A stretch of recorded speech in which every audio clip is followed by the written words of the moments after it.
All right, so we're going to be covering session 12 from the Law of One today.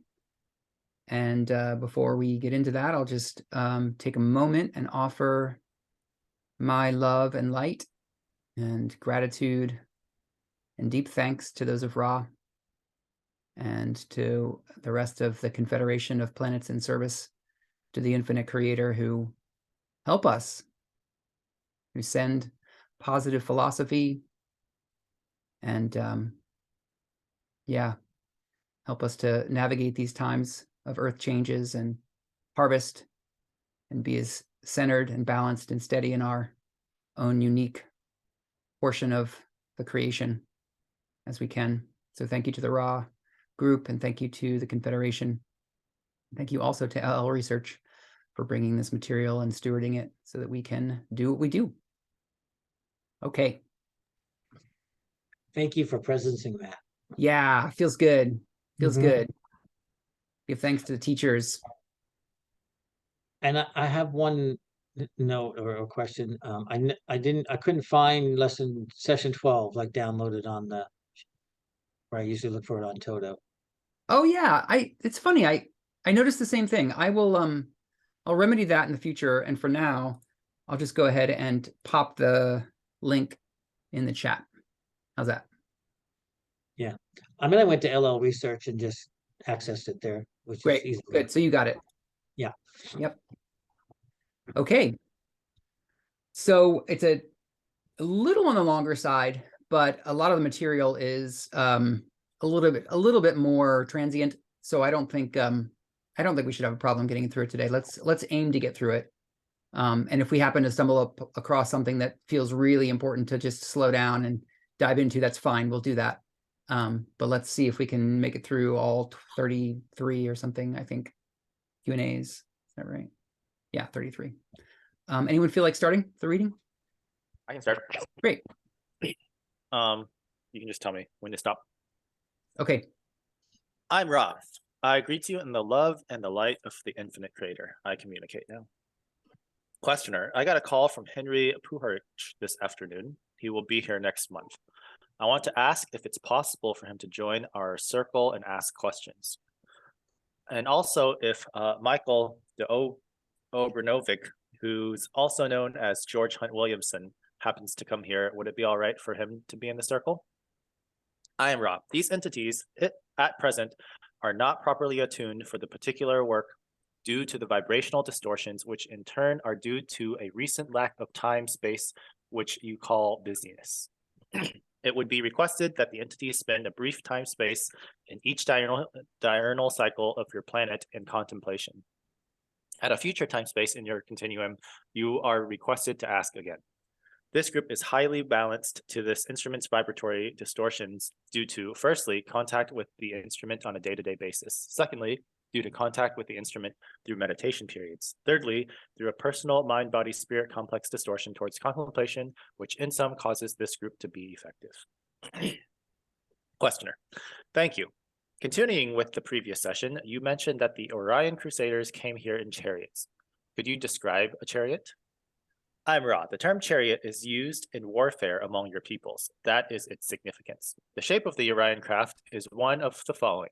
Firstly, the elongated ovoid shape, which is of a darker nature than silver, but which has a metallic appearance if seen in the light. In the absence of light, it appears to be red or fiery in some manner. Other craft include disc-shaped objects of a small nature, approximately 12 feet in your measurement in diameter. The box-like shape, approximately 40 feet to a side in your measurement. Other craft can take on a desired shape through the use of thought control mechanisms. There are various civilization complexes which work within this group. Some are more able to use intelligent infinity than others. The information is very seldom shared, therefore the chariots vary greatly in shape and appearance. Questioner, is there any effort by the Confederation to stop the Orion chariots from arriving here? I am Rob. Every effort is made to quarantine this planet. However, the network of guardians, much like any other pattern of patrols on whatever level, does not hinder each and every entity from penetrating quarantine. For if request is made in light love, the law of one will be met with acquiescence. If the request is not made due to the slipping through the net, then there is penetration of this net. Questioner, who makes this request? I am Ra. Your query is unclear. Please restate.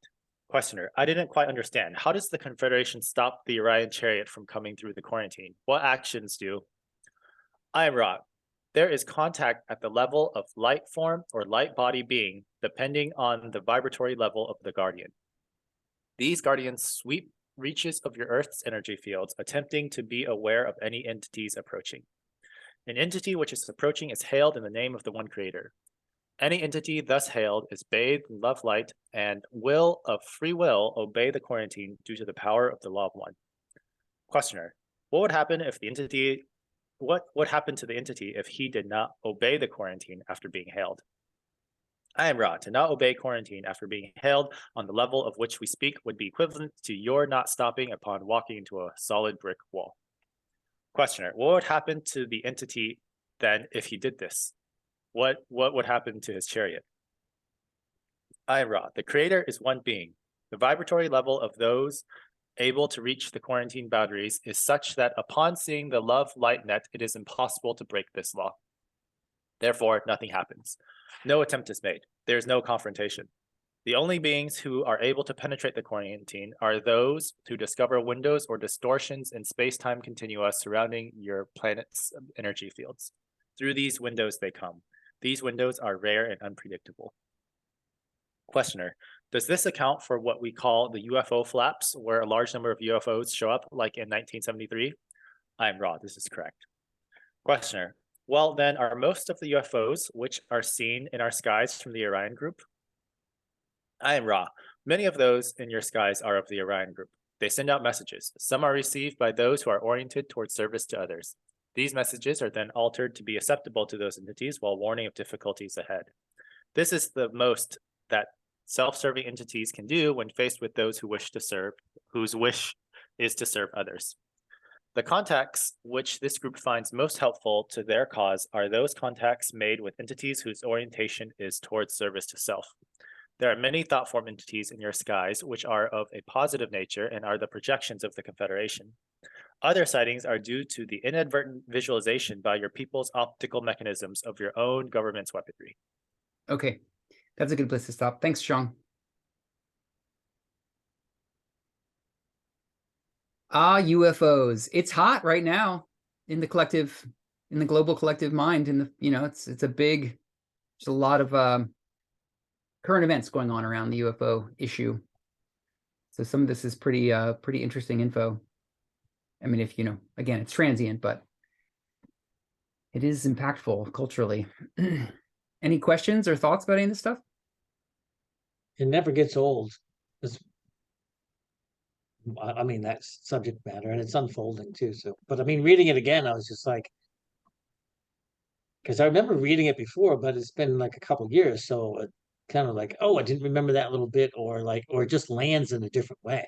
Mm-hmm. Oh, how long have they been out there for? Like they're constantly sweeping the Earth's energy field. The guardians, like we have guardians specifically around planet Earth, not like the solar system or something, but specifically around the planet where we live. Mm-hmm. That's amazing. Yeah. Nia, I see your hands raised. So my question is, it overlaps with other sessions where, okay, sorry, I just had it. Okay, an entity which is approaching is hailed in the name of the one creator. An entity thus hailed is bathed in love light and will of free will obey the quarantine due to the power of the law of one. So that feels pretty important to me. Mm-hmm. Just like Carla, when she goes into her channeling state, she is asking 3 times in the name of Jesus Christ. And each time Ra responds, yes, I welcome this light, right? And so my question because this is something I'm working with as when I'm in deep meditation, as it's been stated by Quo several times. Make sure that when you're in the meditative state and you're making the call, aka prayer, aka asking for guidance, to make sure that you are receiving information from a light being, a positive path light being. Call on, ask them in the name of some positive path light aspect that works for you. So in this case, they specifically said the one creator in the love of light, right? That's how they block someone. So what I'm getting is that they are, just like Carla's, very empowered. I challenge you in the name of Jesus Christ. And she does this 3 times. She is using that extremely high love light as her armor, as her shield, right? As her filter to know that the being that she's in contact with, the information that is coming to her, is in fact a love light being. So I'm curious everyone's thoughts around this. As a protection for Earth, that the guardians are, if I'm reading that right, what I'm getting is the guardians are asking those in the name of the one creator in love light. And obviously they just can't pass the light if they're not of light, with the exception of these windows that the Orion group is clearly looking for to bypass, Earth's love light shield. Yep. So what do you guys do in meditation when you're asking for guidance and you're pulling up? So like, I may say, and Quo even says, use a name that I don't think he uses the word empowerment, but you use a name that works for you. They say call on the saints, use Jesus Christ, use what works for you. I'm curious what works for you. I'm asking everyone here what that looks like for you. Because for me, I do not have a Christian filter. And so I'm questioning within myself what works for me. And of course, I'm going to have to come up with my own answer for that. But I want to hear from other people, what empowers you? Like, what makes you feel strong in that love light and that nothing can bypass that? Because Aaron, I truly love that you call on the guidance and gratitude of the light beings before we even start the session, that is very appreciated and very important. And so I'm curious again, what does that look like for you guys? Because it's super important. Anybody want to respond to that? Yeah, Kent.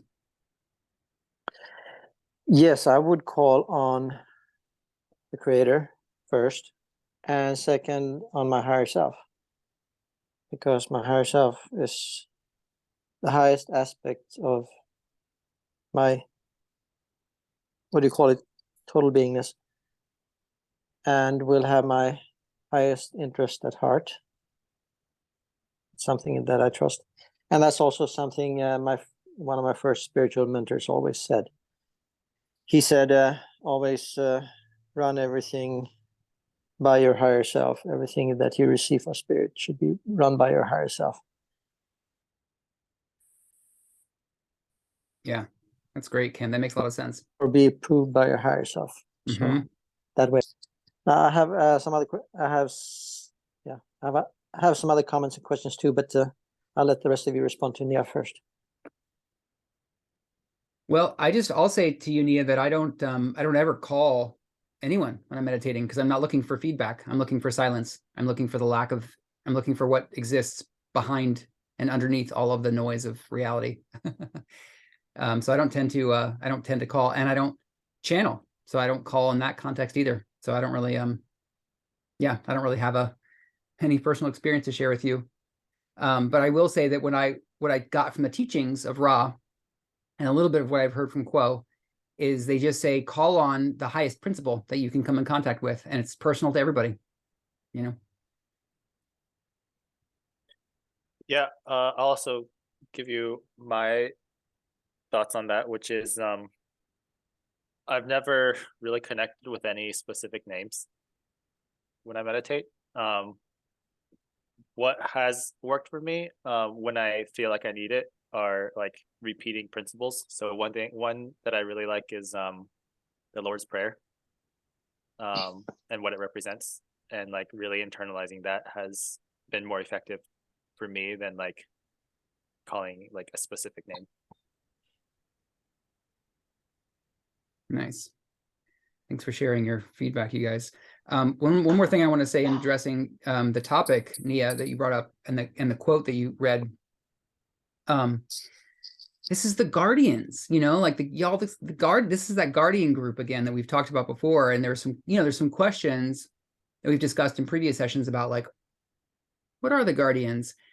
My take is that there may be like at least two different ways that Ra refers to Guardians, or maybe two different groups that are called Guardians.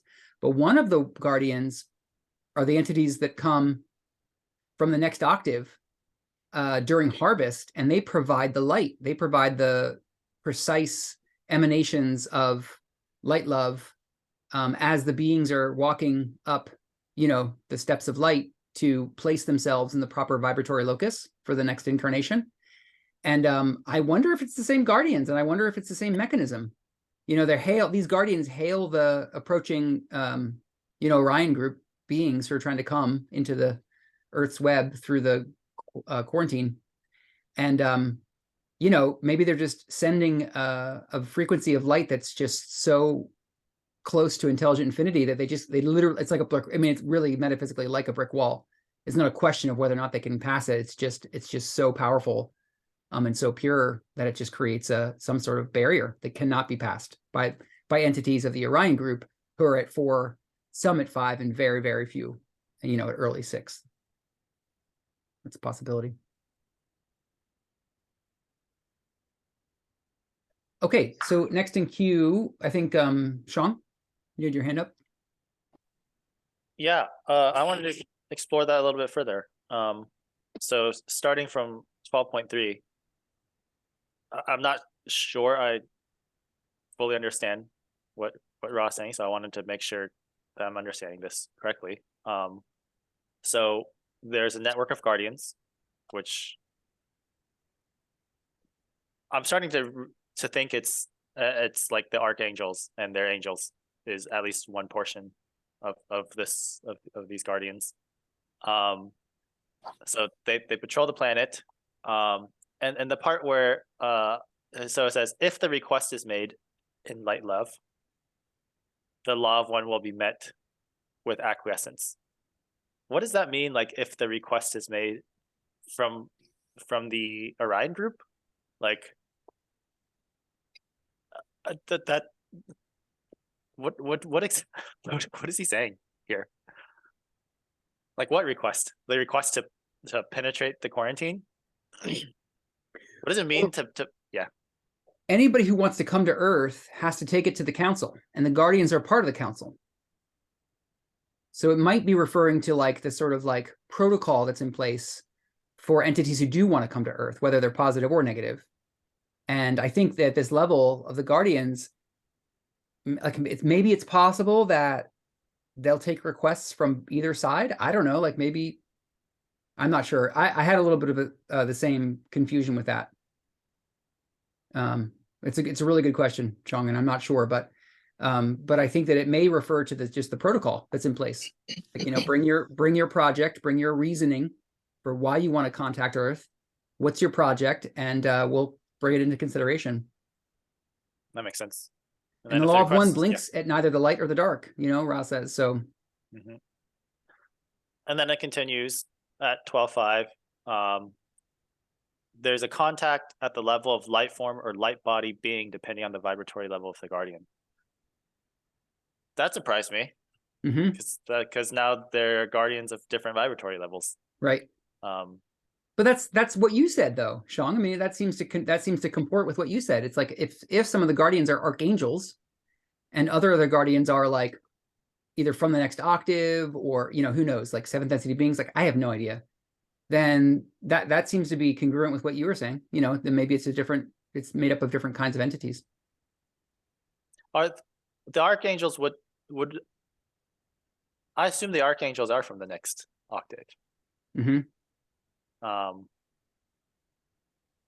Yeah, here's where I'm not here. Yeah, goes back to like what the guardians are. Like, I wonder if this implies like some of the maybe like angels have different bodies than archangels. I don't know. Anyways, yep, that's it. Yeah. As far as I know, there's no definitive answer to this question in the Law of One. So,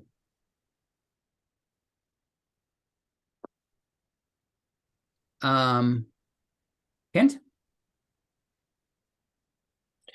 Yeah, Nia asked the question, can the next octave interact with ours?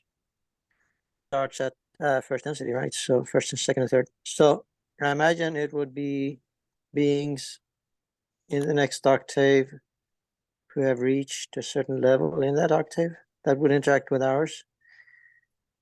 Not when they are in first density, or maybe I don't know. I don't know what the first density is like. I'm just responding to Nia's question. Yeah. Well, I can chime in and say that Rod does say that there are entities who travel from the octave beyond our own back, Yeah, back to this one somehow. Right. But then are they then in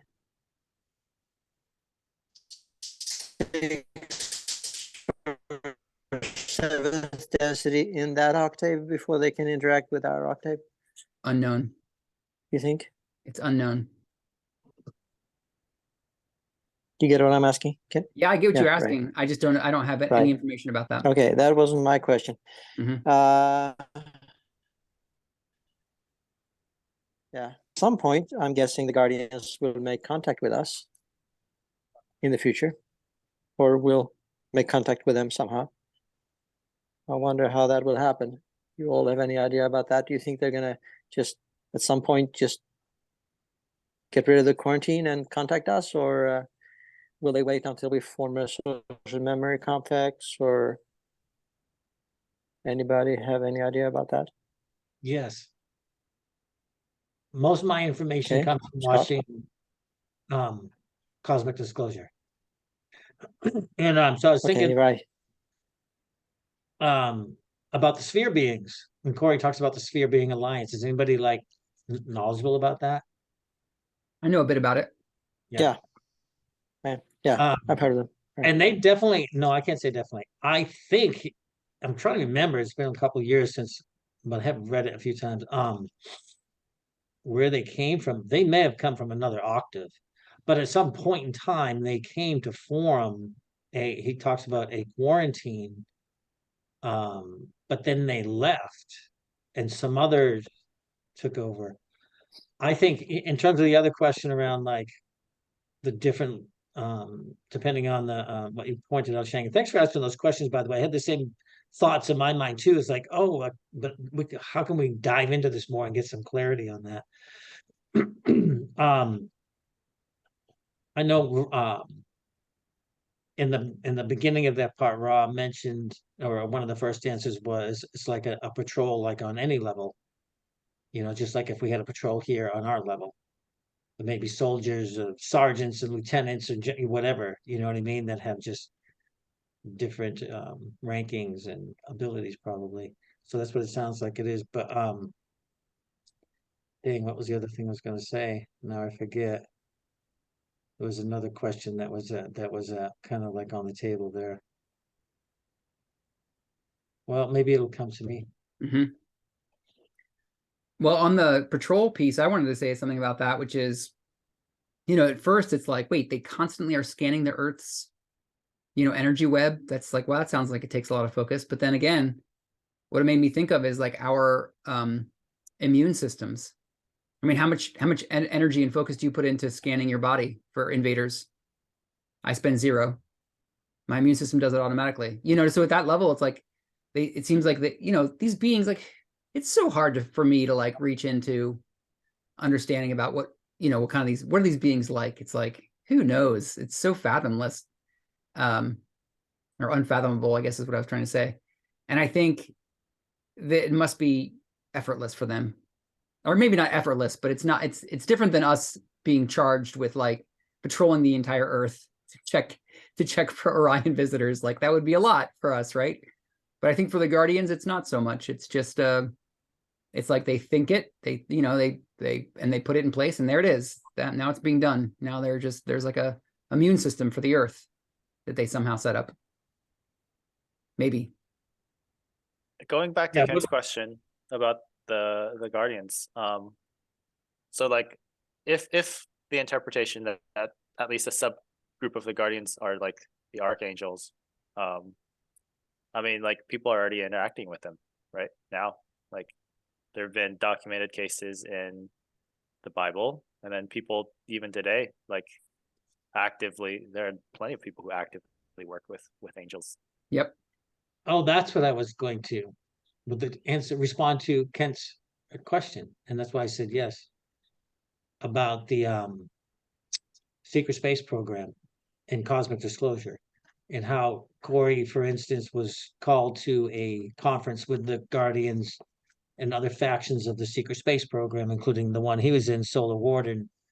And so, from my understanding, from that information and other information, other sources as well, but mostly cosmic disclosure, is that as a race, as a human race, we're very interactive with them, but not the general public. And this is what the whole disclosure kind of battle is about. That's why David Wilcock was doing what he was doing, and brought on Corey and all these other people, because they're like, no, full disclosure now. But then Corey says, no, there's a lot of people in the secret space program that don't want full disclosure, don't think it's humanity can handle it to the extent of which we are involved. And that's why there's so much still information where people are still like questioning, oh, are there ETs? You know, which to me is, I don't, you know what I mean? I'm just like, no, that's just weird to ask that question. But I think it's a matter of free will too, like that they could be potentially violating free will to just show up, or just say like, oh, okay, we're going to reveal to all your people. It's up to us as a collective whether we want to have full disclosure or gradual disclosure, and how much involvement. But from my understanding, especially from cosmic disclosure, our involvement is vast and extensive. With every country on the earth is involved in the secret space program. And then there's the Dark Fleet, which is like ex-Nazis, which have gone in working with the Orion group and gone even out of our solar system, and were quarantined out of our solar system for a while. Anyways, that's my response to that. Yep. Yeah, I mean, if anything, you know, one of the takeaways of that program is that it underscores the complexity of the situation. Like, this is not a simple, the UFO matter is not a simple matter. The higher, you know, like all the beings on both the positive and the negative path that are above third density, it's not a simple, you know, configuration. There's a lot of levels to it, and there's a lot of different opinions, and there's just, you know, it's a very complex circumstance. And so really good to navigate it with a lot of grains of salt and with a lot of meditative intent. Yeah. And I you know, I appreciate all the people out there who are like trying to make sense of the whole thing. And I'm not sure that we ever will in third density, to be honest. I think it's just way beyond, the complexity of the situation is way beyond what I think we can tell from given the kind of access we have to those realms. But it's good. I think it's good to, you know, it's part of what I call the outer awakening. The inner awakening is when we figure out what we are. The outer awakening is when we figure out what's actually going on in our planet, in our political situation. Kent. Yeah, I agree with you, Aaron. The inner awakening is what's important, for sure. Most important. Now, the saying that humanity isn't ready, that's kind of like the patented response of the negative elite to any powerful information or knowledge, because, you know, they want to hold on to power. So anything that diminishes their power, they will say humanity is not ready for it, pretty much. So I think that's just an excuse. Anyway, just wanted to say that. Yep. Did we read the section where it talks about the different craft? I think we did. Yeah, we did. Yeah, so that's another part of what's complex about this whole thing. And you know, we've talked about this in rounds in previous groups, but you know, if you check out the ufology movement, UFO people who are looking into disclosure, there are these fairly monolithic questions of like, what are UFOs? You know, where are they coming from? It's a reasonable question when you first getting into it. But what we learn when we study the law of one is like, there's again complexity. Like, well, okay, it could be from a higher density positive source, could be from a higher density negative source. It could be from Earth.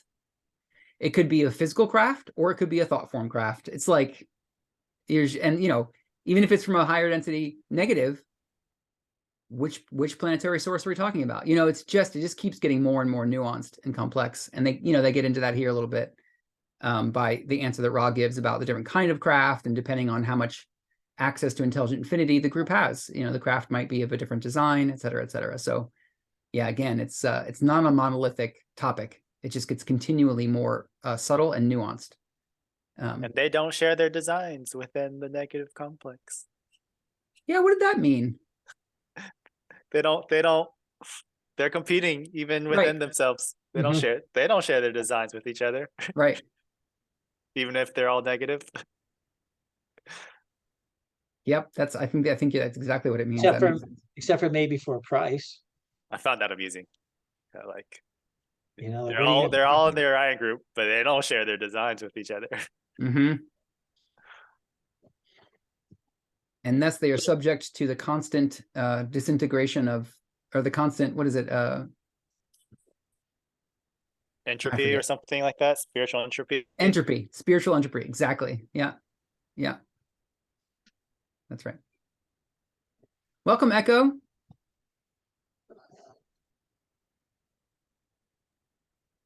Great.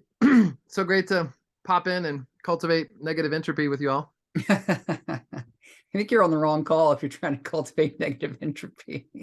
I don't know. I mean, I love hearing, you know, yeah. I was just going back to 11 anyway, and yeah, Maldeck and all this, and so yeah, I was just catching up. I appreciate, yeah, Kent putting in the piece there.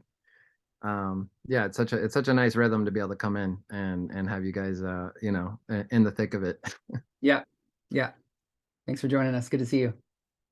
Okay, let's keep reading. We are picking up at Puharich, is that right? 1210? 1210. Yeah. Anybody want to read?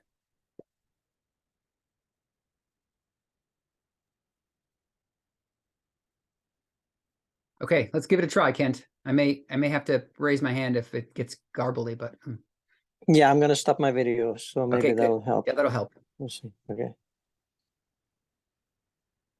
Yeah.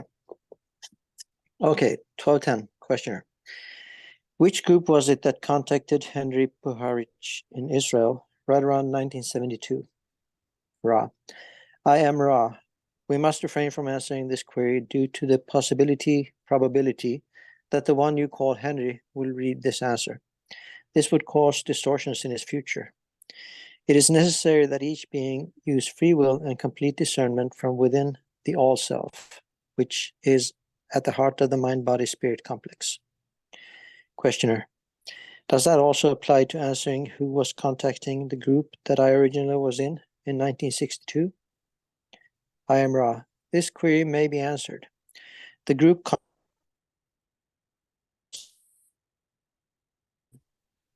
questioner. Did they have any of their craft in our area at that time? I am Ra. There was no craft. There was a thought form. Questioner. You mentioned the Orion crusaders. When they do get through the net, give both technical. Did I read that right? You mentioned the Orion crusaders. When they do get through the net, give both technical and non-technical information. We know what you mean by technical information, but what type of non-technical information do they give to those they contact? Am I right in assuming that this is all done by telepathic communication? I am Ra. This is correct. Through telepathy, the philosophy of the law of one with a distortion of service to self is promulgated. In advanced groups, there are rituals and exercises given. and these have been written down, just as the service to others oriented entities have written down the promulgated philosophy of their teachers. The philosophy concerns the service of manipulating others that they may experience service towards the other self. Thus, through this experience, becoming able to appreciate service to self. These entities thus would become oriented towards service to self, and in turn manipulate yet others so that they, in turn, might experience a service towards the other self. Questioner: would this be the origin of what we call black magic? I am Ra. This is correct in one sense, incorrect in another. The Orion group has aided the so-called negatively oriented among your mind-body-spirit complexes. These same entities would be concerning themselves with service to self in any case, and there are many upon your so-called inner planes, which are negatively oriented and thus available as inner teachers or guides, and so-called possessors of certain souls who seek this distortion of service to self. Questioner: is it possible for an entity here on Earth to be so confused as to call both the Confederation and the Orion group in an alternating way, one then the other, back to inaudible? I am Ra. This is entirely possible for the untuned channel, as you call that service, to receive both positive and negative communications. If the entity at the base of its confusion is oriented towards service to others, the entity will begin to receive messages of doom. If the entity at the base of the complex of beingness is oriented towards service to self, the crusaders, who in this case do not find it necessary to lie, will simply begin to give the philosophy that they are here to give. Many of your so-called contacts among your people have been confused and self-destructive because the channels were oriented towards service to others. But in the desire for proof were open to the lying information of the crusaders, who then were able to neutralize the effectiveness of the channel. Questioner: are most of these crusaders fourth density? I am Ra. There is a majority of fourth density. That is correct. Questioner: does an individual in the fourth density normally appear, or are they normally invisible to us? I am Ra. The use of the word normal is one which befuddles the meaning of the question. Let us rephrase for clarity. The fourth density is, by choice, not visible to third density. It is possible for fourth density to be visible.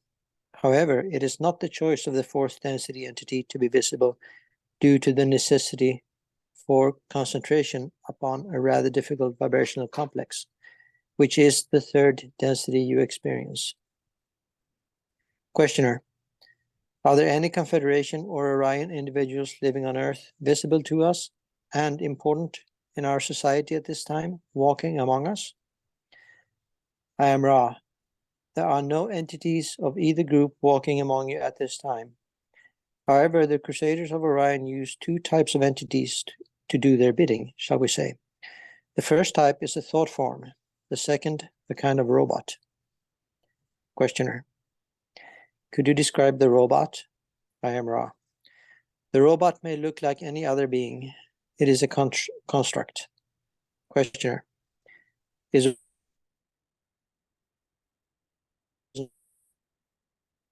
Men in Black? I am Ra. This is incorrect. Questioner: who are the Men in Black? I am Ra.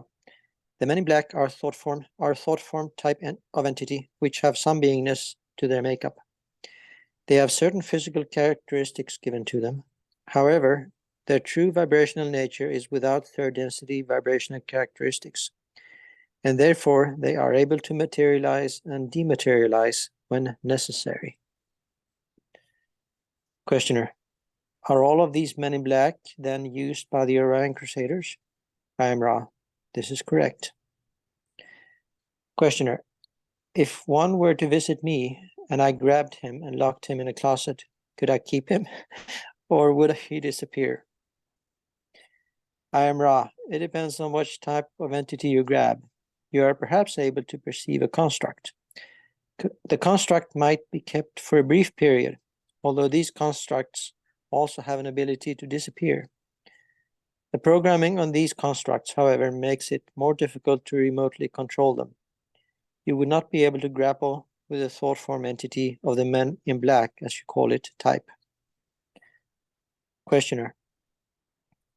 Would this be against the law of one, and I would be making a mistake by grabbing these entities? I am Ra.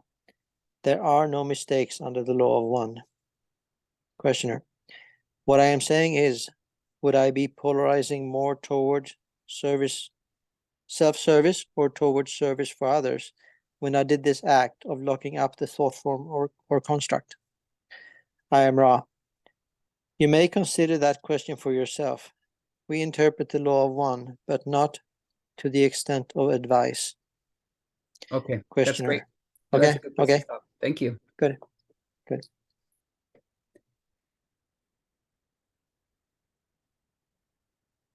Okay, so I laughed a little when he asked if I grabbed him and locked him in a closet, could I keep him? That sounded like a child finding a cat or a dog, asking if they could keep it. That question always makes me laugh too, and I'm always Yeah. like, what is he talking? Is he just talking metaphysically? Like, can I touch it? Or is Yeah, he yeah. talking about like, can I take one out so they're not like roaming around anymore and I causing think he's actually problems? Like, asking about if they're physical beings. yeah. Yeah, right. Yeah, super transient material here, but also pretty fascinating. Mhm. Two types of Orion vehicles that can be used to walk the earth and do their bidding. The construct or robot type and the men in black thought form type. Shang. You know, I actually find 1225, his question about like, can I lock up a construct or a thought form? Like, do they have free will? This goes back to like, now we have AI, right? Like, does AI have free will? Mhm. Like, if I lock up a construct, is that actually polarizing towards service and stuff, or does it not matter because it's just a construct? I actually kind of wish Raw answered that. Well, if you stole someone's Roomba that was in the process of vacuuming their living room floor, I mean, the Well, Roomba doesn't have any free will, but the people who put it into motion. What if it's a Roomba that like my neighbor put a spy camera on and snuck into my house? Then I wouldn't feel bad taking it and locking it up. Right. That's right. It's not about the Roomba's free will, but it's about like who deployed it and what Yeah. its intention was. That makes sense. Okay, so we've got I Scott know. and Ken. Yeah. Can Oh, I go ahead, just Ken. comment? Yeah, and sure, then of just course. comment on Shang's first. So under 1221, Ra says the men in black are thought form type of entity which have some beingness to their makeup. So they do have some beingness. They're not. I mean, they have some sentience apparently. So I think that kind of answers Shang's question. It will be a disservice to them. I mean, they are sentient, apparently. But I If don't they know if have some- beingness means they're sentient or if they're like physical. Like, Mhm.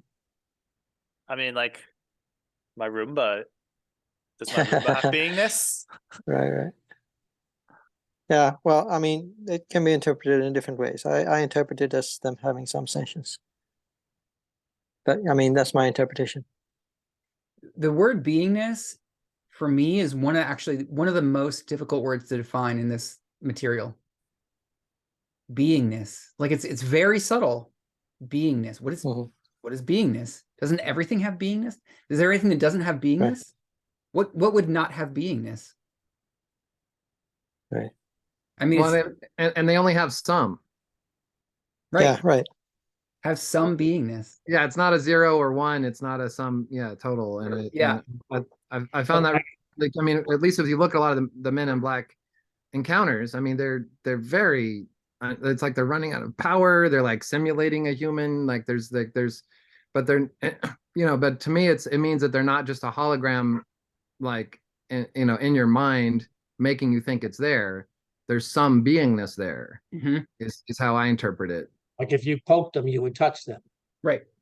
Well, and back to the question of like, well, what's your intention and what's the impact? I mean, if you lock it up in your closet, yeah, maybe it's not roaming around doing harm slash, going, intimidating people who just had an encounter or whatever, that group is here for, I guess, an Orion, ambassadors or whatever they are, and they tend to be in pairs or whatever. So if you lock one up, I mean, who knows? But it's also like, what's your intention? Were you doing that for service of self? Like, I'm gonna like steal from them for myself, or are you doing it and for service to others? Like, why did you put a man in black in Yeah, probably not recommended activity. No. Grabbing a man in black. Right. Well, and they can materialize and dematerialize. So, yeah. Who knows? Aren't they I've heard they're terrifying. I've only heard a couple accounts, but people tend to people who have encountered them seem to walk away from the experience very much not wanting it to happen again. Is what I understand. It's not Can you give an pleasant. example of that? Of an encounter? Were you talking specifically with the Men in Black? I think it's what with Echo just mentioned that after someone has a sighting or a contact experience, an ET contact experience, they'll be visited by the Men in Black to try to put the kibosh on it or something.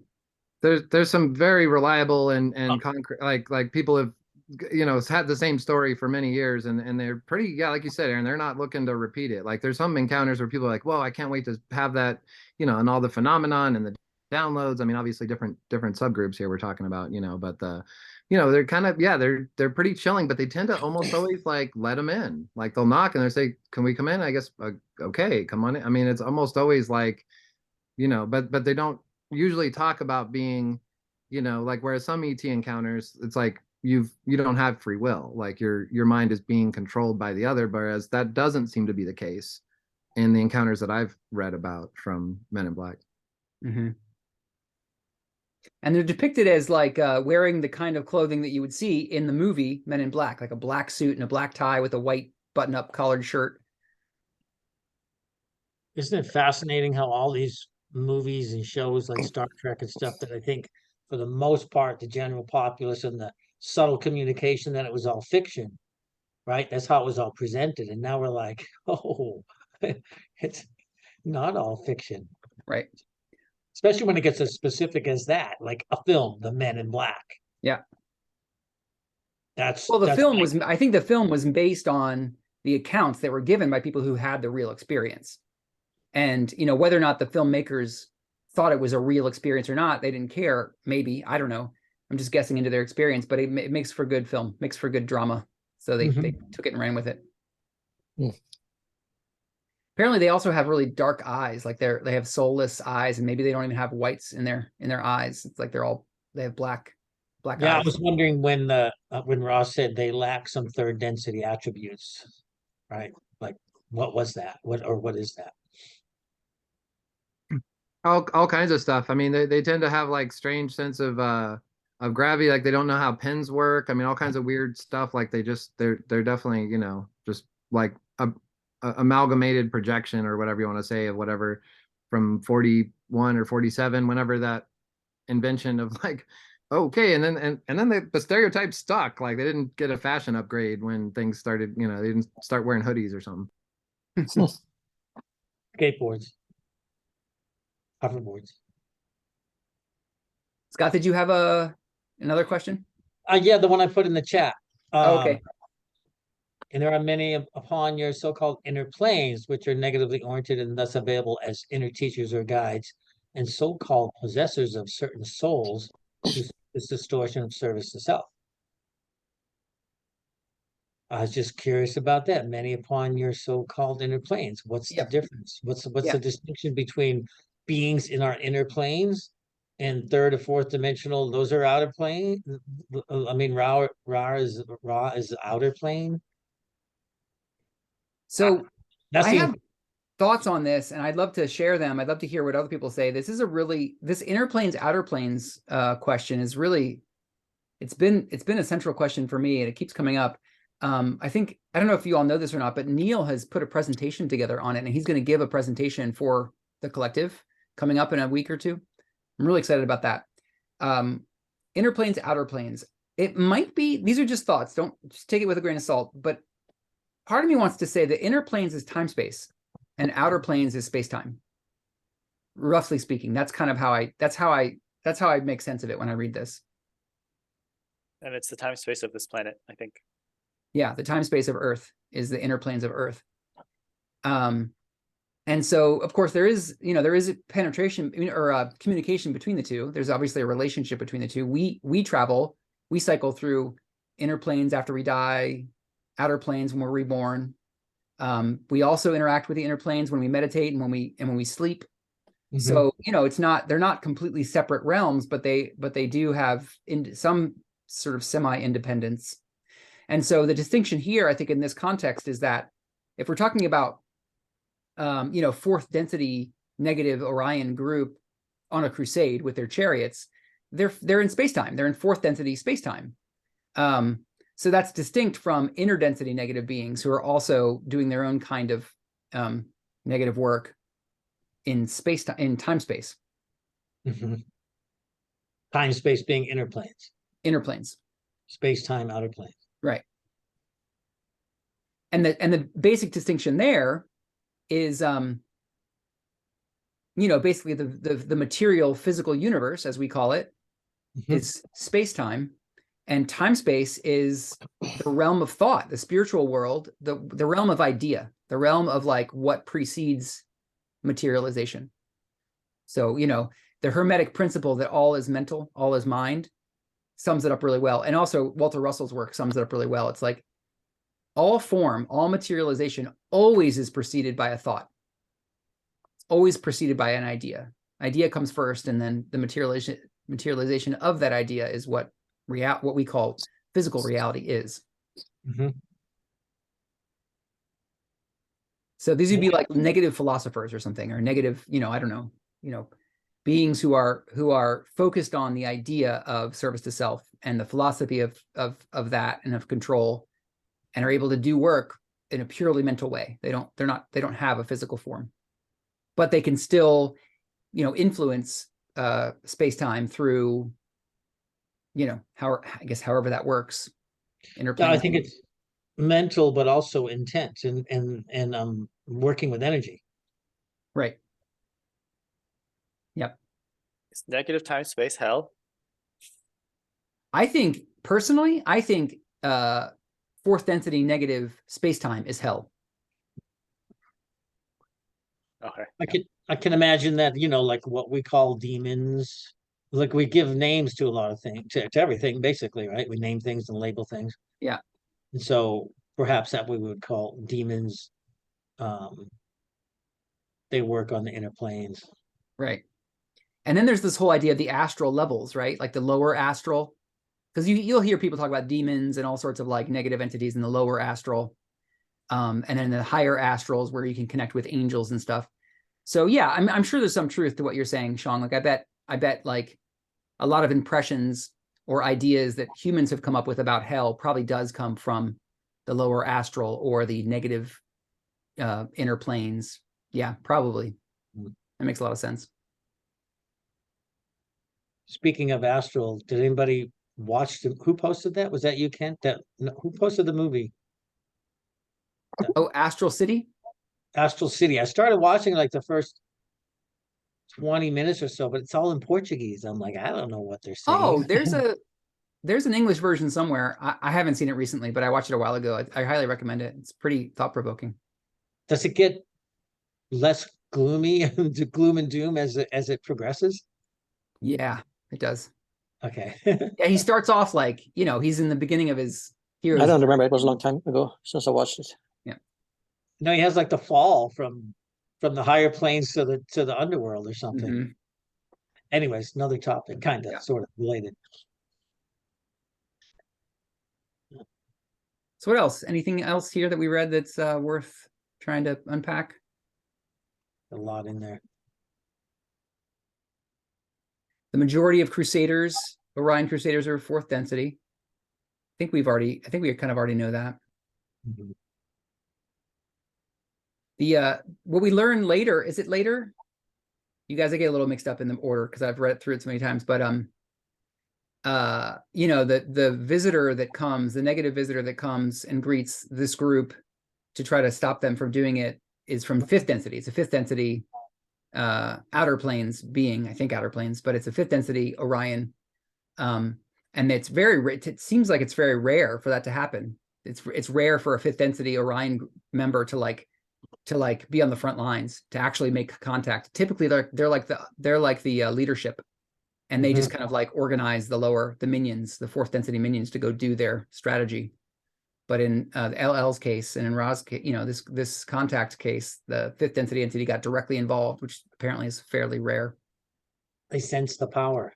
Yeah, they saw the light being spread, being created, generated. There was some weird, when Ra asked about how the fifth density traveled, there was that weird part about the time-space body traveling, but the space-time body not traveling. That was weird. Yeah. Yeah, like the space-time body stays wherever they are. Yeah, I remember that vaguely. It's hard to track these some of this metaphysics is it's pretty subtle and hard to know exactly what they're saying, but it's okay.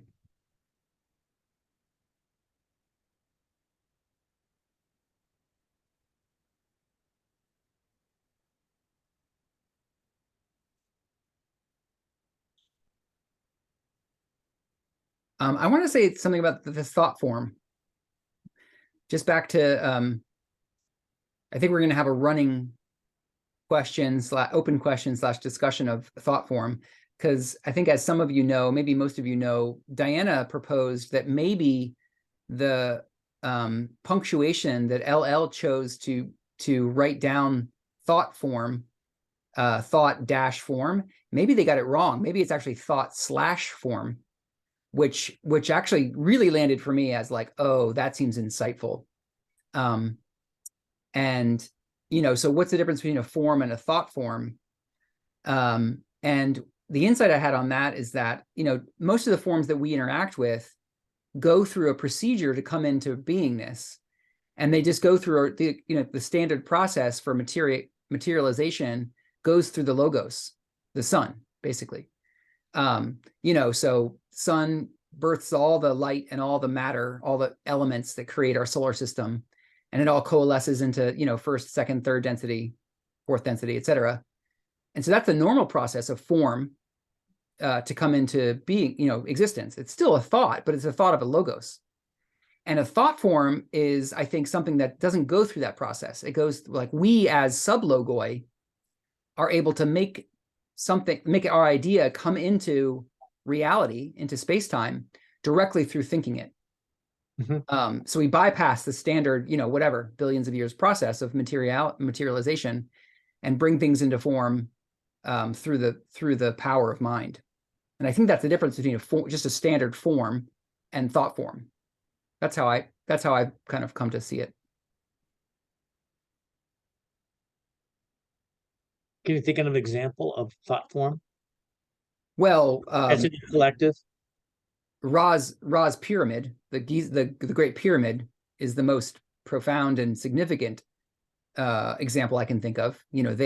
Oh, but that's form though. Yeah, but they created it mentally. Through communication. Well, they meditated for 2,600 years to perfect their thought, and then it came into form overnight, came into form in an instant. That's a thought form. That's thought form? Yeah. Oh. I have a response. Yeah. Anyway, that's just my opinion. I'm open to hear. That's just what I think. Don't take it as fact. It's just my thought. Yeah, Nia. So Carla, for psychic under the entire tab of psychic greeting on LL research page, Carla recommended Dion Fortune's psychic self-defense book. I have read it. In it, Dion Fortune is explaining a thought based on emotion that turns into a form. She was angry and had other strong emotions around a disagreement. She was going to sleep one night, and her thoughts formed for lack of a better term, a spirit wolf that came out of her solar plexus and held weight. It was the thoughts that formed this, again, lack of a better term, entity, this spirit entity, based on her anger, based on her resentment, based on her, we'll stick to anger. She said she had such strong emotions that they turned into a form in the form of a wolf. And she said she had already, because Dion Fortune's very into the occult practices, she already knew that if she wasn't careful, that this would be, it was malicious. And it held so much physical third density weight that her bed dipped down. It was laying next to her. And she knew that she had to take control of the situation immediately. So she elbowed it in the rib cage off the bed. And it moved across the room and sat in front of the fireplace and looked at her. And she said, "You will not control me." But what happened is it turned and walked through the wall, and it walked away from her. And she knew, then I think it was the next night or night after, that it had kind of wreaked havoc on this roommate in this occult house that she was in. She said, you know, she had talked to her teacher about it and said, basically, you have to bring this thought form back into yourself. In other words, she had to own these very strong anger emotions. And so the next evening, she laid down and drew it back into herself through the solar plexus chakra that it had formed out of. And when she did that, she felt the anger very strongly. She felt the resentment very strongly. She had to own these thought form emotions to process them within herself. She had to bring it back into herself. I've also heard from other places that basically all your thoughts form somewhere else, that there is an inner plane where if you're not doing your processing work and owning your own emotion, they form. So basically that the thoughts can turn into a non-third density, somewhat spirit form, that being an example. To me, when they keep saying thought forms, that is, and we're talking about higher density beings, their thoughts, just like they form a light body amongst themselves, they think the thought and form their light body. So a thought, it is to me thought / form. I've always seen it that way myself. When I read that, I think in terms of the thoughts are forming something in a spirit manner, so in the invisible inner planes that are overlapping everything. So that the reason I bring that up again is because Carla recommends it. It's right there at the top of the page under psychic reading. Read this book. Dion Fortune's been there, done that, and that was her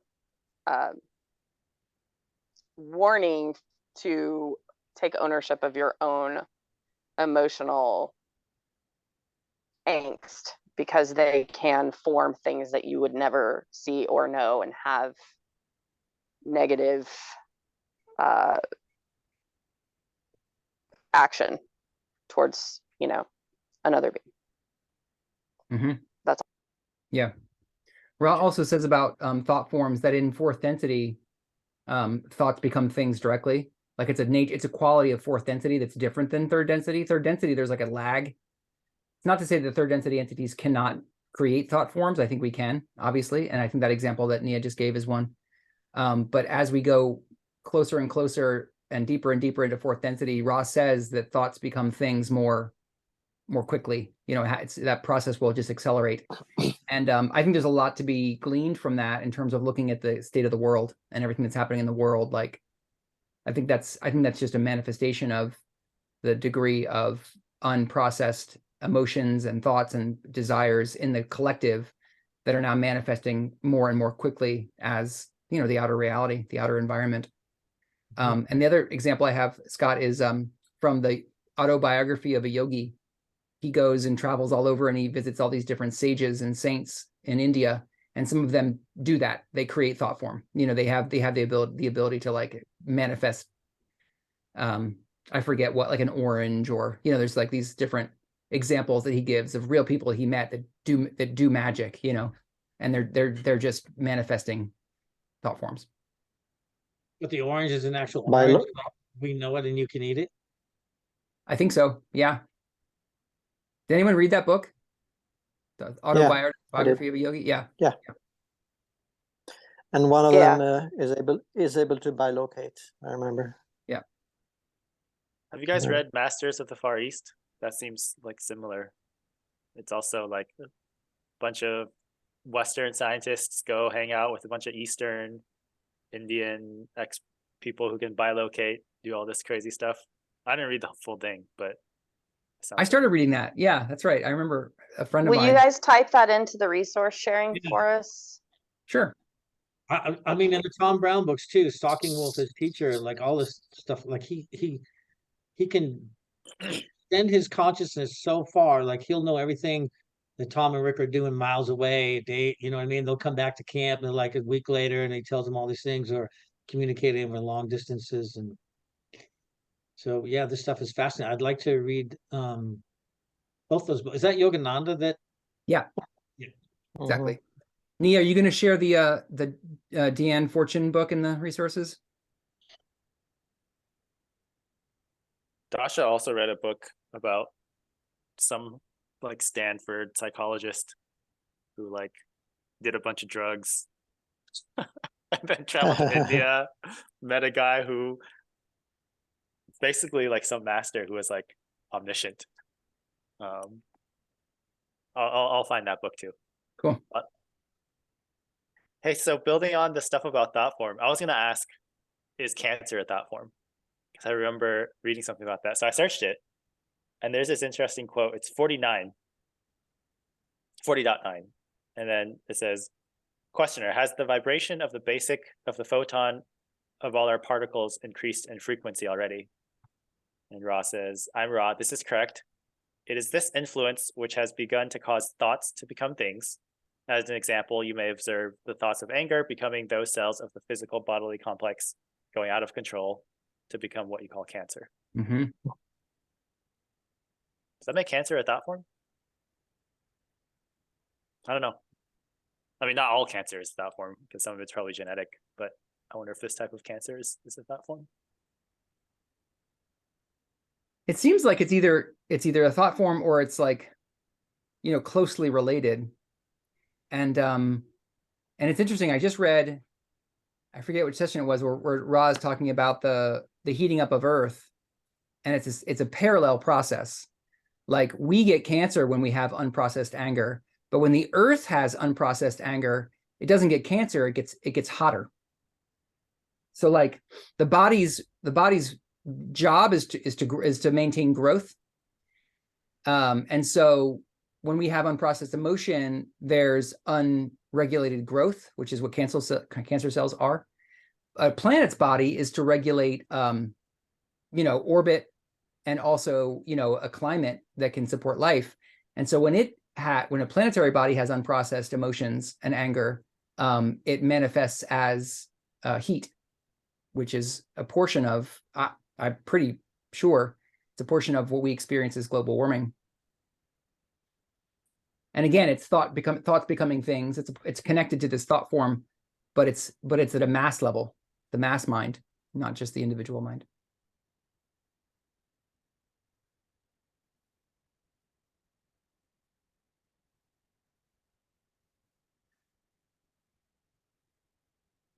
Okay, anything else on that, what we just read, before we move on?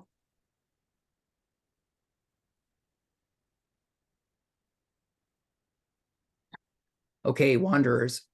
I'll read the wanderer, the last portion. Okay, 12.26. Thank you. Well, you spoke of wanderers. Who are wanderers? Where do they come from? I am Ra. Imagine, if you will, the sands of your shores. As countless as the grains of sand are, the sources of as countless as the grains of sand are the sources of intelligent infinity. When a social memory complex has achieved its complete understanding of its desire, it may conclude that its desire is service to others with a distortion towards reaching their hand, figuratively, to any entities who call for aid. These entities, whom you may call the brothers and sisters of sorrow, move towards this calling of sorrow. These entities are from all reaches of the infinite creation and are bound together by the desire to serve in this distortion. Questioner, how many of them are incarnate on Earth now? I am Ra. The number is approximate due to a heavy influx of those birthed at this time, due to an intensive need to lighten the planetary vibration and thus aid in harvest. The number approaches 65 million. Questioner, are most of these from the fourth density? What density do they come from? I am Ra. Few there are of fourth density. The largest number of wanderers, as you call them, are of the sixth density. The desire to serve must be distorted towards a great deal of purity of mind and what you may call foolhardiness or bravery, depending upon the distortion complex judgment. The challenge/danger of the wanderer is that it will forget its mission, become karmically involved, and thus be swept into the maelstrom from which it had incarnated to aid the destruction. Footnote, this final sentence seems to have been confused in transmission. It's possible Ra intended to say something similar to, the challenge/danger of the wanderer is that it will forget its mission, become karmically involved, and thus be swept into the maelstrom into which it had incarnated in order to prevent the destruction.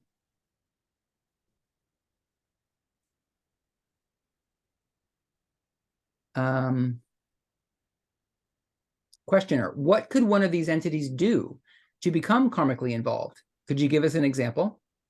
I am Ra. An entity which acts in a consciously unloving manner in action with other beings can become karmically involved. Questioner, I just had a thought. Do any of these wanderers have physical ailments in this Earth situation? I am Ra.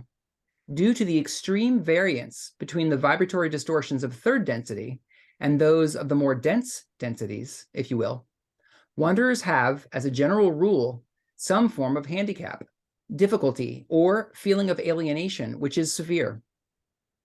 The most common of these difficulties are alienation, the reaction against the planetary vibration by personality disorders, as you would call them, and body complex ailments indicating difficulty in adjustment to the planetary vibrations, such as allergies, as you would call them. Questioner, is there a best way for these entities to heal themselves of their physical ailments? I am Ra. This will be the last complete question of this time space. The self-healing distortion is effected through realization of the intelligent infinity resting within. This is blocked in some way in those who are not perfectly balanced in bodily complexes. The blockage varies from entity to entity. It requires the conscious awareness of the spiritual nature of reality, if you will, and the corresponding pourings of this reality into the individual mind-body-spirit complex for healing to take place. We will use this instrument as an example. The portions of its ailment, as you call this distortion complex, that can be perfected in balance are due primarily to a blockage of the indigo ray or pineal energy center. This center receives the intelligent energy from all sources lawful within the one creation. That is, lawful in this third density distortion or illusion. If there is no blockage, these energies pour or stream down into the mind-body-spirit complex, perfecting, moment by moment, the individual's body complex. This instrument also experiences some distortion of the green ray energy center, which you may call the heart center. It is overly open due to an intensive desire distortion on the part of this mind-body-spirit complex towards service to others. or as you may call it, universal love. This entity, therefore, spends itself without regard to its reserves of mind-body-spirit complex distortion in regard to what you call strength or energy. This distortion is primarily due to the blockage of the indigo ray, as we have said before. The misapprehension distortion of the instrument responsible for this blockage is the basic orientation towards a belief in unworthiness. The unworthiness distortion blocks the free flow of intelligent energy. The seventh, or violet ray, is unimpaired, this being not only an energy receptor, but a sum total of the vibratory level of the individual. The other energy centers are also quite clear. The solution to healing in this case is action that puts into practice the peaceful understanding in humility distortion that the entity is one with the creator, therefore perfected and not separate. In each case of what you would call ill health, one or more of these energy centers is blocked. The intelligence of the mind-body-spirit complex needs then to be alerted either by the self as healer or by the catalyst of another healer, as we have said before. Is there a short question before we close this session? Questioner, is it possible for you to tell us if any of the three of us are and have been wanderers? I am Ra. In scanning each of the mind-body-spirit complexes present, we find an already complete assurance of this occurrence, and therefore find no harm in recapitulating this occurrence. Each of those present are wanderers pursuing a mission, if you will. Questioner, thank you. Is there anything that we can do to make the instrument more comfortable? I am Ra. We ask you to realign the object upon which the symbols sit. It is not a significant distortion for one session only, but you will find upon measuring the entire assemblage that the resting place is 1.4 degrees from the correct alignment. The resting place an additional 1/2 degree away from proper orientation. Do not concern yourselves overly with this in the space-time nexus present, but do not allow these distortions to remain over a long period, or the contact will be greatly impaired. I am Ra. I leave you in the love and in the light of the one infinite creator. Go forth rejoicing in the power and the peace of the one creator. Adonai.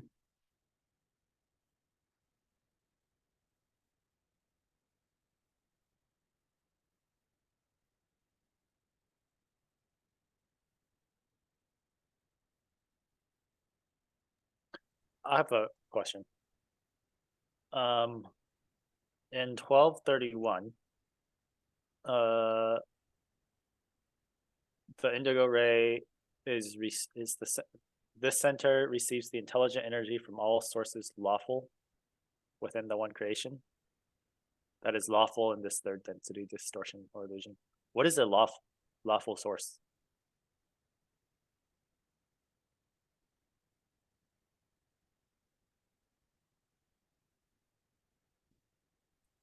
The way I take that is that Ra has said that the indigo ray, the indigo center is the form maker body. And so it's like, it's the center of magical working.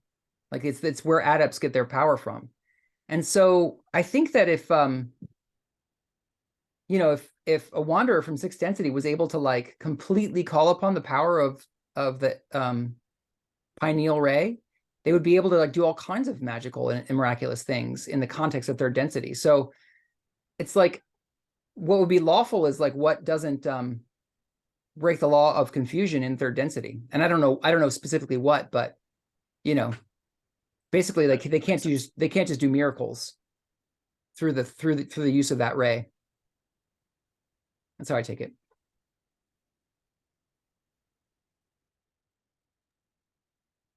Yeah, that makes a lot of sense.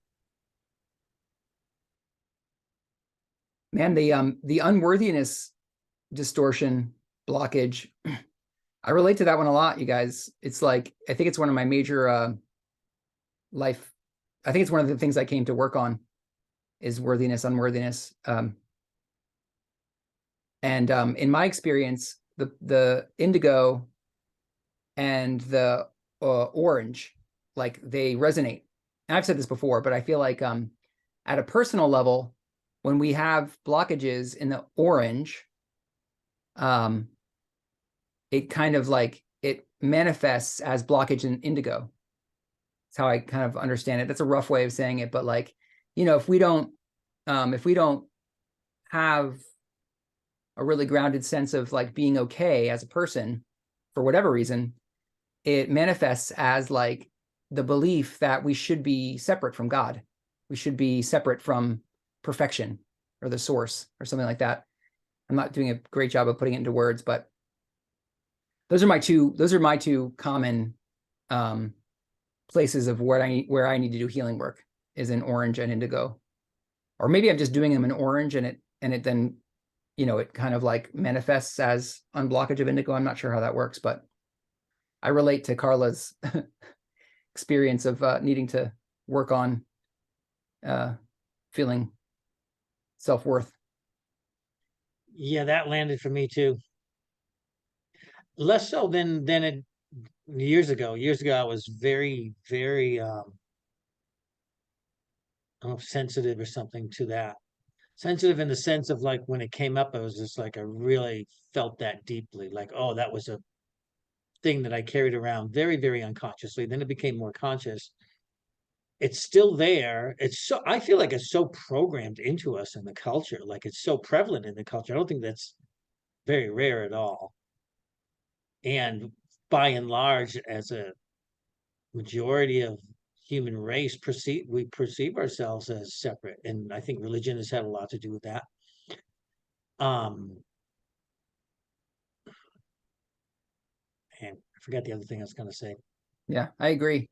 I also imagine that some of the massive pieces of our collective history, like even if you're not from Maldek, that Maldek has kind of become a major influence on Earth and Mars too. You know, like if a race like has that kind of an impact on their planet, that makes a big impression. You know, it's like you got to work. It takes a while to work that out and feel, you know, fully worthy. Again, after kind of making an impact like that on the creation. I imagine that my intuition is that like we're all being influenced by that, you know, that shame or that guilt of like, oh shit, you guys, we just blew up our fucking planet. Right. I thought Catholic guilt and shame was bad. Right. That was kind of a joke, but it could be connected, right? Yeah, it could be. I mean, the Well, way and we're I want to headed chime now, in. this planet's not going in a good place. Yeah, I Sorry, wanted go to ahead. say, I didn't mean to, sorry, babe. The I agree. The unworthiness factor feels a lot to me like the cultural programming, which and religious programming, which as we looked at a recent session about the Yahweh thing, with, you know, that being embedded into us for thousands of years, separation. You know, the idea that uh, I hesitate to say, but you know, the larger impact of negative path continuing to push the separation, continuing to push the division, working through many human third density lifetimes of exactly that, and the Maldekian issue, and whatever planet else we might have come from. And it's just consistently reinforced. Even now in modern media, it's consistently reinforced, you guys. So, you know, us even having this group and supporting each other and working towards the love light, you know, this is massive work we're doing, even though it's somewhat subtle. It's still, you know, pulling in those wanderer purposes of helping lift each other up, helping supporting each other, reminding each other that we're worthy, reminding each other that we are together, that we are not separate, that we are the creator, that we are living the law of one. You know, just when we do the work and we even notice that we have that moment of, you know, orange ray, questioning of worthiness. It's common and it's important. That reminds me of that, you know, even helping the one helps us all. And I just want to give my genuine, heartfelt gratitude for this group and everyone here doing the work. And our facilitator, Aaron, I'm just having a moment of extreme flooding of gratitude. Thanks, y'all, for continuing to support each other and continuing to do the deep digging. Y'all, we got this. And thank you. Totally. I know. It's like if I could be dictator of the earth for a day and like put into place something, I honestly would be. I really think that getting together in small groups of humans that you feel comfortable with and studying whatever, like the law of one is my favorite, but something that helps us come more into contact with the truth of reality is like, it would be such good medicine for the planet. I feel like it would do so much healing. So I'm proud of us. Good job, you guys. It's good work. Yeah, I mean, the biggest obstacle is the psychological incapacity for society, you know, at least from the Brookings Institute, you know, evaluation in 53 onward, that especially people who think they have the answers are just there's just so much psychological, you know, and with so many layers of disclosure happening and with so much disinformation and categorized, militarized partial disclosure, all the things that are happening, it's important to have a place to vet your psyche outside of your own skin. So Yeah. it's beautiful to have these like little pods of trust, you know, where you can go, you know, full disclosure within a smart like family pod size or whatever it is. Totally. Yeah, I agree. And the solution that Ra gives to the healing of the indigo ray, to the healing of this unworthiness distortion is so simple to say, you know, to articulate what the solution is, but to put it in practice is a whole different matter. But I love what they say. They say in 12.31 at the end, second to last paragraph, they say, the solution to healing in this case is action that puts into practice the peaceful understanding in humility distortion that the entity is one with the creator, therefore perfected and not separate. Living the law of one. Simple to say. Not always so easy to access when we're not feeling great about ourselves, in my experience.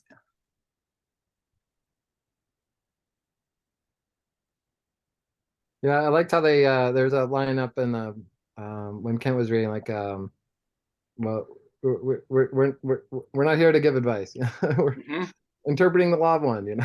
Yep. It's like how you get there is, you know, gonna be different in every circumstance. You know, every philosophy or like religion or cult or group, they have like something that gets elevated. You know, maybe it's bio-regional, cultural, or however the transmission comes through. You know, but to have like, you know, a stance, you know, or a perspective in any circumstance or any situation, it doesn't quite work that way, you know. But it's you know, but for each to have its own fruition, I think is possible, or, you know, like per, you know, or some like harmony of time, space, and space time. There's this other thing too, in one of the earlier things before I hopped on, about symmetry, that I thought was pretty amazing, like the vortices working in opposite directions, you know, but basically just like, yeah, I guess working with nature, right? I mean, it's the law of one, but it's being able to do so consciously, or increasingly consciously. Yeah. You've heard that phrase though, negative entropy, where Erwin Schrödinger had a "What Is Life" book that came out in the 20s, I think, that, you know, I guess 100 years ago, but referred to life as, you know, conscious life as operating on negative entropy or order. Oh, right. And then didn't that get turned into the term negentropy? Right. Oh, is that what you said when you first came on? I took you the wrong way. I thought you were just making a joke, but I was making a joke in return. But yeah, exactly. Yeah. Thanks for clarifying that. Negentropy, negative entropy. Coherence, increased coherence.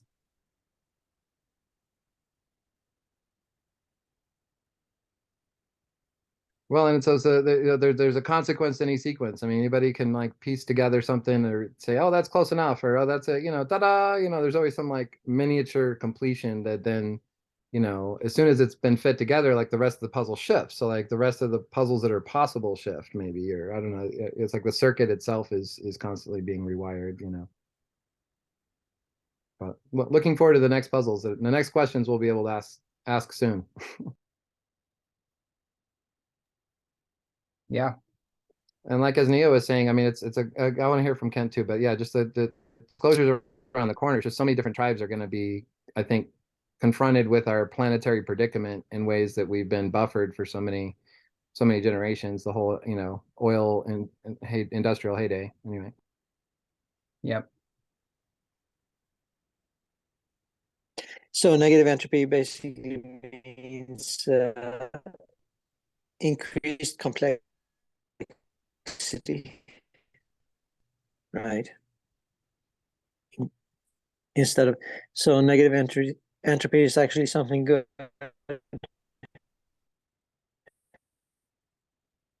Yeah, it makes higher order forms possible. Mhm. I mean, Schrodinger's got is some neat thoughts kind of on it, like and other people have written on it. Preferred over positive feedback. If you have a positive feedback loop, right? Positive feedback, because then things tend to spiral out of control.